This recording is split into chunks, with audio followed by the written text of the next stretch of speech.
Structure, geometry and hybridization of water molecule. Water molecule का जो central oxygen है, it is also sp3 hybridized. So its geometry is expected to be tetrahedral like shown here. But actually when we show the geometry of the water molecule, it's like this, the bent or the angular shape of the water molecule, where there is a central oxygen atom and these are the two hydrogen atoms attached. तो यहाँ पे like methane, oxygen का जो hybridisation है वो sp3 है, लेकिन जो इसकी ज्योमेट्री है वो बैंड शेप है. अनदर थिंग, इसमें ऑक्सीजन का हाइब्रिडाइजेशन sp3 है, like we have done in case of methane.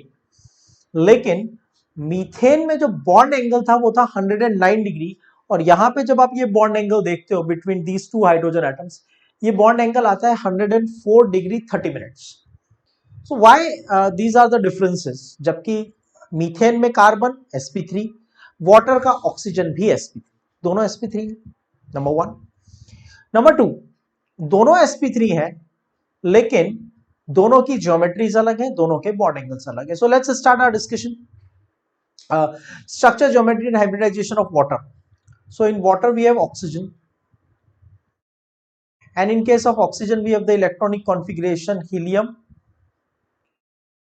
2s2 2p4. Outer shell में 6 इलेक्ट्रॉन्स है, तो 6 इलेक्ट्रॉन्स को अरेंज करते हैं 1 2 3 4 5 and 6. So 2px2 2py1 and 2pz1. That's the electronic configuration of the central oxygen. तो आपके पास 2pz में एक अनपेयर्ड इलेक्ट्रॉन है और 2py में एक अनपेयर्ड इलेक्ट्रॉन है. ठीक है, तो प्रॉब्लम सॉर्ट हो गया ना. फिर तो हाइड्रोजन का एक s ऑर्बिटल आएगा, ओवरलैप कर लेगा, शेयरिंग ऑफ 1 इलेक्ट्रॉन. हाइड्रोजन का एक s ऑर्बिटल आएगा, इलेक्ट्रॉन शेयर कर लेगा, बन गया कार्बन हाइड्रोजन सिग्मा बॉन्ड. दो बॉन्ड बन गए विद द सेंट्रल ऑक्सीजन. लेकिन प्रॉब्लम यह है कि अगर आप इस तरह से कंसीडर करते हो तो एंगल आता है 90 डिग्री, क्योंकि py और pz का एंगल 90 डिग्री होता है, they are perpendicular to each other. जबकि वाटर का बॉन्ड एंगल है 104 degree. So to justify this, we have to go for the Sedgwick-Powell concept of hybridization, according to which the pure atomic orbitals of the valence shell will not be used for the bonding. जो valence shell के pure orbitals है py और pz, जिनमें unpaired electron है, they will not be directly used for the covalent bonding, but first they will undergo required number of orbitals will undergo hybridization to form equal number of orbitals of same shape, size and energy. जितने orbitals required है valence shell के उतने orbitals को mix कर दो. s को लेना compulsory है क्योंकि s की एनर्जी सबसे कम है. अगर 2 ऑर्बिटल चाहिए तो एक s 1 p ले लो, 3 चाहिए तो एक s 2 p ले लो, 4 चाहिए तो एक s 3 p ले लो, 5 चाहिए तो एक s 3 p और एक d ले लो. s को तो लेना ही पड़ेगा, फिर p और फिर बचा हुआ d, और इनको मिक्स करके जितने मिक्स किए उतने ही नए ऑर्बिटल्स बनाने हैं having same shape, size and energy. This is the idea of hybridisation. Actually ऐसा कुछ होता नहीं है, but this is the mathematical model to explain the bonding.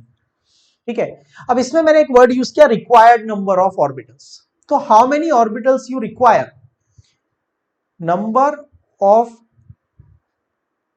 Hybrid orbitals required is equal to number of valence electron in oxygen of water. अब number of valence electron find करने के लिए half of विम का v plus C, v plus M minus C plus A. v का मतलब valence electron, तो कितने वैलेंस इलेक्ट्रॉन है हमारे पास? ऑक्सीजन के वैलेंस शेल में, आउटर शेल में 6 इलेक्ट्रॉन्स हैं. मोनोवैलेंट की कैटेगरी में कौन आता है? Hydrogen, halogen and alkali metal. तो यहां पे 2 हाइड्रोजन है. C का मतलब cation charge, is there any charge? No. A का मतलब anion charge, is there any negative charge? No. That comes to equal to 4.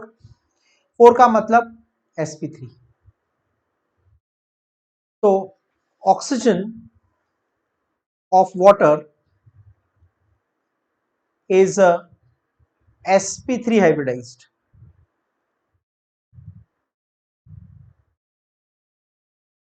Okay, is that clear?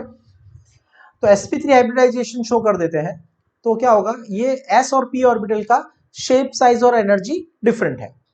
तो इनको मिक्स करके जब 4 नए ऑर्बिटल बनेंगे, इन चारों ऑर्बिटल का शेप, साइज और एनर्जी सेम होगा. और ये जो 4 ऑर्बिटल बने हैं जिनका शेप, साइज और एनर्जी सेम है, इन 4 ऑर्बिटल्स को हम कौन से ऑर्बिटल्स बोलेंगे?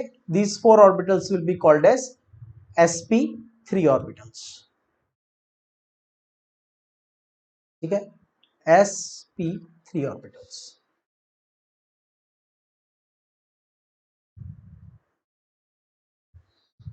ठीक है, सो इट इज 2s2. अब आपके पास टोटल कितने इलेक्ट्रॉन है? 6 है. And all 4 orbitals are having same shape, size and energy. क्योंकि अभी तो हाइब्रिड है ना, पहले तो s को 2 इलेक्ट्रॉन मिले थे, बाद में इलेक्ट्रॉन p में गए थे, because s was not hybridised. S was having less energy and P was having more energy, but now all 4 orbitals are having same energy. So first we have to give one electron to each one of them.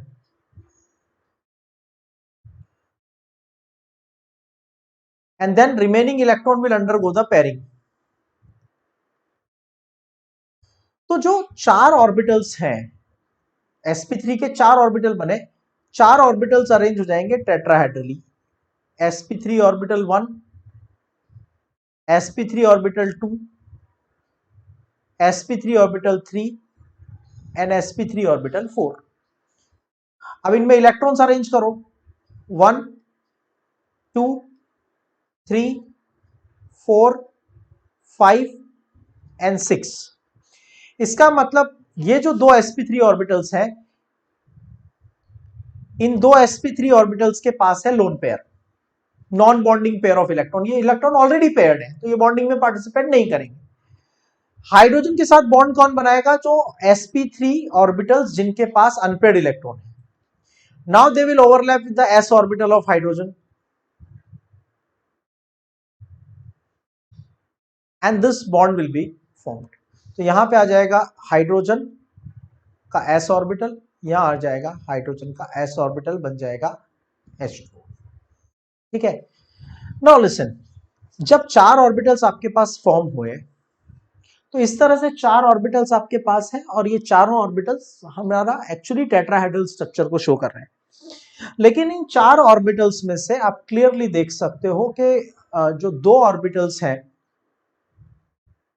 In 2 orbitals के पास, जो green 2 orbitals हमने show कर रखे, इन 2 orbitals के पास क्या present है? इन 2 orbitals के पास है लोन पेयर. और बाकी के जो 2 ऑर्बिटल्स हमने शो किए हैं, दिस बॉन्ड, ये किसको शो कर रहा है? This is the bond pair. और ज्योमेट्री में हम लोन पेयर तो शो करते नहीं है, ज्योमेट्री में हम शो करते हैं ओनली बॉन्ड पेयर. तो जब आप उसमें से लोन पेयर हटाओगे तो you will get this geometry. तो बैंड शेप हो गई. Now again the question arises, अगर हाइब्रिडाइजेशन इसका sp3 है, अगर हाइब्रिडाइजेशन इसका sp3 है, तो ज्योमेट्री टेट्राहेड्रल क्यों नहीं होगी? वो तो हमने बता दिया, because 2 positions are occupied by lone pair, तो geometry is not tetrahedral. But why not the bond angle is 109 degree? Why the bond angle is 104 degree 30 minutes? ऐसा क्यों है? That's what we need to justify. तो उसका explanation भी इन्हीं lone pair से मिलेगा. सी, जब टेट्राहेड्रल स्ट्रक्चर होती है तो सभी angles, this angle, this angle, this angle and this angle, I just mark them 1, 2, 3, 4. बाकी के एंगल्स भी आप ज्योमेट्री को रोटेट करके देखोगे तो all these angles are expected to be 109 degree 28 minutes. Okay, but as I said earlier, lone pairs are in the control of only one nucleus, whereas the bond pairs are in the control of 2 nucleuses. जो bond के ये जो electron है, ये bond वाले electron 2 nucleus के control में होते हैं, लेकिन ये जो लोन पेयर वाले इलेक्ट्रॉन है, ये लोन पेयर वाले इलेक्ट्रॉन सिर्फ एक ही न्यूक्लियस के कंट्रोल में होते हैं. जब ये एक ही न्यूक्लियस के कंट्रोल में है तो ये बहुत ज्यादा रिपल्शन क्रिएट करते हैं। तो अगर हम इसको कहते हैं θ1, तो ये θ1 सबसे ज्यादा होता है, ये 109 डिग्री से ज्यादा हो जाता है। तो ये जो बॉन्ड 109 पे होना चाहिए था ये एक्सपेंड हो गया और θ1 जाके लोन इनको बॉन्ड को रिपेल करेगा। ये जब बॉन्ड एक्सपेंड हो जाएगा तो ये जाके दूसरे बॉन्ड्स को पुश करेगा क्योंकि इसके पास ज्यादा रिपल्शन है। तो ये θ2 और θ3 मतलब bond pair and lone pair के बीच वाला एंगल, बॉन्ड पेयर के लोन पेयर वाला एंगल भी 109 से थोड़ा ज्यादा होगा। और ये लोन पेयर वाला एंगल θ1, लोन पेयर वाला एंगल तो सबसे ज्यादा होगा और उसकी वजह से ये जो θ4 है जो दो बॉन्ड्स के बीच में बन रहा है ये श्रिंक हो जाएगा क्योंकि इसको दोनों तरफ से लोन पेयर का फोर्स लग रहा है। ठीक है, तो हम ये कह सकते हैं कि वाटर की ज्योमेट्री, एक्सपेक्टेड ज्योमेट्री क्या होती है, tetrahedral, but it is having the bend shape because of the presence of two lone pairs. Again, the bond angle expected in the water is 109 degree due to sp3 hybridization, but actual angle is 104 degree 30 minutes or 104.5 degree approximately. Why it is so? It is because there are two lone pairs which create huge repulsion. ध्यान से सुन लेना, water का bond angle 109 होना चाहिए था। क्यों होना चाहिए था? क्योंकि ऑक्सीजन का हाइब्रिडाइजेशन क्या है, sp3। sp3 हाइब्रिडाइजेशन में ज्योमेट्री टेट्राहेड्रल होती है, बॉन्ड एंगल 109 होता है। लेकिन ऐसा नहीं है। क्यों नहीं है?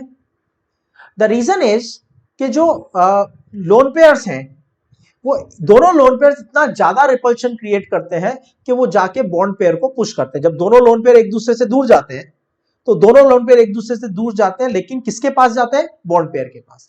फिर बॉन्ड पेयर को पुश करते हैं तो दोनों बॉन्ड पेयर एक दूसरे के थोड़े पास आ जाते हैं और एंगल रह जाता है 104 degree. So at the end of this discussion यहां पे ये लिखा है, in this entire we can write expected geometry tetrahedral and angle 109 degree 28 minute. Okay, and actual में क्या होता है, bend shape and bond angle 104 degree 30 minutes. Why so?